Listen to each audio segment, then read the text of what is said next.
موږ د صاحب راغلي د رزړ نه یو او یو چې د دیشانه بابا او زه صاحب دا فروټ موټ خرڅوم په سوزکي کې نو زمونږ جي پر کور باندې مسله ده او پلار مې چې کله ورځي ډي پي او صاحب پسې کله یو پسې کله تاڼهدار پسې کله سچو پسې ژوي زما راځي ایسه پوډر خرڅوي زه بیجي قسم قرآن خورم که ما چېرته ایسه پوډر په خوب کې لیدلي صاحب او دوی دقه وایي چې جي دوی دقه وایي صاحب چې یاره که ته دا ښځه پرېږدې نو موږ به تا په ارام پرېږدو ګینې په ارام دې داسې نه پرېږدو صاحبه اوس چې کوم دی ما نه 10-12 لکه روپۍ جي دغه کور کې لګولي دي اوس ما له دونه ځای جي راکوي چې بس هغه 10 لکه روپۍ کوي صاحبه نو چې زه ورته یم چې نه زه دا نه علمه نو جي دوی ما تنګوي فضول مې پریشانه کوي کار روزګار ته مې جي نه پرېږدي مزدورۍ ته مې نه پرېږدي زما له دې بچو صاحبه لار څه شوه ما ته دوی خپله غلطي وکړې دوی سره ما څه داسې ګناه کړې ده چې دوی ما سره جي ظلم کوي او د نور وروڼو مې جي 12 مرلې او 10 رسیږي او ما ته وایي ستا له 15 مرلې ډاګه شپه وي راځه که ډاګې ته راځې راځه ګینې وي مه راځه صاحب زما را پلار دی جي دی ډي پي او صاحب پسې ورشي کلیوال ځان سره په صلاح کي صاحب هغه زما دښمني جي ما سره دښمني پټ په پټه کوي مخامخ را باندې جي نه راځي او پیش اشاره له خپې وایي صاحب نو دغه شان جي که چرس مس کړي په هغې په دروغو قسم قرآن نه خورم نور جي ما چېرته کې نه ایس په سترګو لیدلي نه پوډر جي او دغه شانې جي بل ځل بدنام کړم زما دا واړه بچي دي جي زما 12 کاله د واده وشو سیلاب نه پس جي زما واده شوی دی زه کراچۍ نه جي راغلی یم زه صاحب د دې ځای ډېر اوسېدونکی نه یم لکه ما جي خپله هلکوانه په کراچۍ تېره کړې ده دوی ما ته وایي که ته دا ښځه پرېږدې خو زمونږ زوی زمونږ رور یې موږ د له بله ښځه م کوو ورس 10 مرلې نه چې 20 درکوو جي په دقې باندې صاحب زمونږ دا مسله ده نو بس جي زما ته نه دا بچي شوي دي صاحبه هغې وایي چې دا بچي مه ته پرېږده او ښځه م پرېږده بس تا له موږ بله ښځه باجوړ کې یا بل خوا کوو زما جي 15 بچي دي یو زوی راله د دې نه مخکې را باندې سخر کور ته راغی ماشوم قطره زوی مې د یوې ورځې په غېږ کې ورېسارې کړم وی والم ویې ټکولم هغه زوی راله مړ کو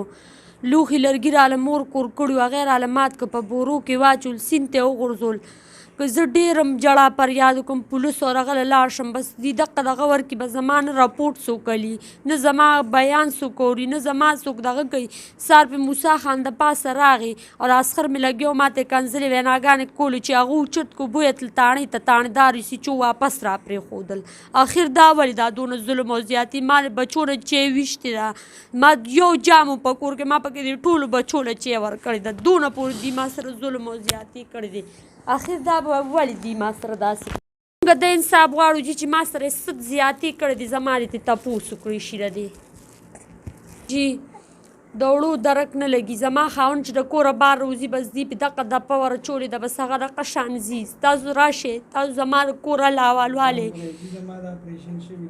دا د ده د پلار د لاسه دال شوي دي په ما پسې کور ته راوختل زه والم ټکولمه زما پلار په موقع ولاړ و هغه نشي هغه به پسې چاقو راواخېسته چې د پلار یې پې و د پلار له دیکه ورکه په خپله ورته مخې شو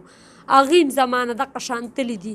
دا زوی یې راله 11 سکیلته ورکړه د 9 کالو دی هغه له مې دا د اپریشن کړی دی هغه راته زخمي په کور کې پروت دی ښه چې کار له به لاړو ماشوم به ما له په ګاډۍ کار کوو دوی به ترې میک مشینان واغېسته وبې والو وبې ټکولو کور ته بیا راپسې راوشړلو وایي زه مړه وي ته خو کونې وي تا په ورکوټوالي کونه ورکړې داسې خبرې کوي چې دې خدای منې او ډېر رسول دا مې دا سخر او لیورونه اخر زما لار څه شو ما ته خو د دوی یو لار راوښې 15 کاله وشي چې ما 10 لکه روپۍ ځان له په کور کې ولګولې زه د هغې نه راوشړلم زه په کانډر کې ناست یم زه کله د بچو نه منګکور شړم کله چرمخ کې ټوله شپه زه د بچو څوکیداري کوم چې زه وده شم دی ورته ویښ ناست چې دی وده شي زه ورته ویښه ناست یم هغې کم ولې دي ما سره داسې ظلم او زیاتې ما دوی سره بد څه کړي دي تا وي زما ما له وارثان پیدا کړي دي نو بچي خو خدای خلکو له ورکوي انسانان خو نه ورکوي زما به څه لارې نه ورته پولیس عزت ته لاس اچوي نه ورته دغه کوي الټه ما پسې په کور راوخیږي ما ته وایي کنجرې پلیتې ما له بېعزتي وکړي 2-3 پیرې زما داسې دغه وکړو ما په دې خاوند د چرسو د پوډرو کیسونه واچوي زه ورته د اوسو د قوزو پیسې را پیدا کړم زه دا خاوند راوباسم زه وایم خیر دی کمې پورې به زه دا ظلمونه برداشت کړم اخر زه به څه کومه